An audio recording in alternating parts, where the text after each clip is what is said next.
What's up YouTube? Welcome back to my channel. It's Drew, and on this channel you will find topics that talk about the college life and higher education in general. And in this video I want to cover the levels of degrees that are offered and what the differences are and what is the best one for you. So don't forget to hit subscribe if you want to see more content like this. And without further ado, we will begin with the associate degree. Now, this is the degree that is typically offered at a two-year institution, or more commonly known as a community college. Now, you can get an associate degree and then go on to a job, and a lot of associate degrees are very specialized. So you may, if you want to go into cosmetology or meat cutting, you can find an associate degree for that. Also, if you are looking for a cost-effective method to achieve your education, a lot of students will typically spend their first 2 years at a community college because it is a lot cheaper. And then once they complete their associate degree, they will then transfer to a 4-year university. You don't have to complete an associate degree in order to transfer to a university, but research does show that those who complete their associate degrees and then transfer are more likely to continue on and complete their bachelor's degrees as well. And this leads us into our next topic of the bachelor degree.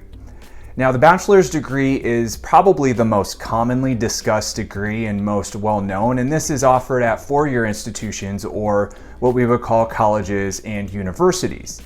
Now, if you want to work in a specific field, I highly recommend researching what sort of education that field would require. So like I said, you can get a job with just an associate degree, but a lot of jobs will also require bachelor's degrees as well. And this is where it's important to understand if that's required, and you may not have to do the additional schooling that you originally thought. For example, if you want to work in green energy and install wind turbines, you need an associate degree for that. Whereas if you want to be in accounting, that would require a 4-year degree. In looking at the workforce, that's typically where it cuts off, that the majority of Americans have an associate degree or a bachelor's degree when we're looking at those who have college degrees. So there are also advanced degrees that are known as the master's and the doctorate, and the master's is the more common degree, and a lot of them are designed for working professionals because they are more specific in their content. They'll take a deeper dive, and they are a little more intensive than those bachelor's degrees. And they can also lead to promotion and career advancement. So a lot of these degrees are designed around working professionals. So you could work full time while taking classes at nights or on the weekends. Please note a few things. First, you don't need a master's necessarily in your career field. Again, you would need to research this and determine if you can have a successful career without a master's degree, or if you will eventually need to pursue something higher. A lot of employers will offer tuition payments or tuition reimbursements. So if you are already in that career field or you want to take your time to save up, it may be beneficial to get into that field and then earn that perk of tuition payment or reimbursement and pursue your master's while you're working. This can be very beneficial because you're really getting to take what you're learning and apply it to the workplace right away. And on the flip side, having already been in the workplace, you have a much different perspective and a different way in how you approach those studies, as opposed to when you were an undergraduate student pursuing an associate or a bachelor's. Now, masters typically require a bachelor's degree, and you may not always be able to jump from an associate into a master's degree, so keep that in mind as well. The other thing worth noting is if you get a bachelor's degree and you are looking at a master's degree and you're not really sure what you want that to be, it doesn't have to be the same thing. So for example, my bachelor's degree is in public relations and advertising, and my master's degree is in higher education. So they don't necessarily have to match. However, there is one caveat, and that's typically within the sciences. So if you want to get a master's in chemistry or biochemistry, that's typically going to require a bachelor's degree in that science field in order to have the content knowledge to be able to be successful in the program. Now, that's not to say that you can't get into that program without a science-related bachelor's degree, but you would have to take the science-related prerequisites in order to be eligible to apply for and be admitted into that master's degree.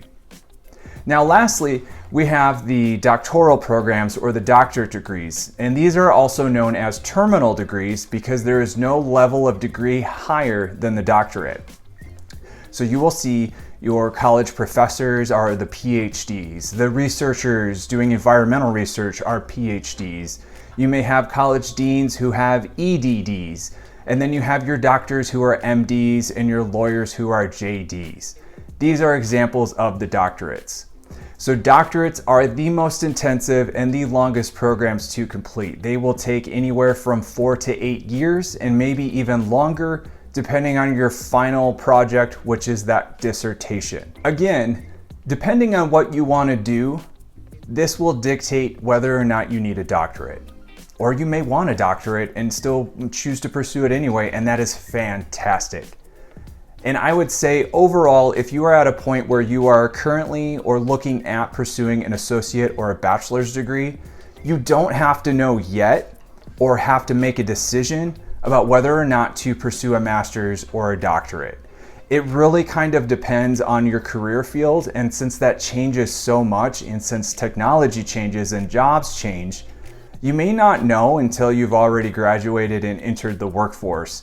And there are many open doors still available to you once you start working to pursue that advanced education. So don't worry too much about that. I would just recommend that you have a better understanding of the career field and really research which options are available. And if there are any sort of employee benefits, like I had mentioned, where you can receive a tuition reimbursement or payment for those programs. So that, in summary, is a description of the degree levels, and they all look the same and they all look different at the same time, and they mean different things, but that's really what it means. It's just a different level of courses taken and just how deeply you dive into that content, and it does kind of determine in which fields you go, how far you can advance. So there are also the other parts of the degrees, like a Bachelor of Arts versus a Bachelor of Science. You may also have a Master of Fine Arts, and there's all these different letters, but overall they mean the same thing, and that is you are pursuing and have completed a degree.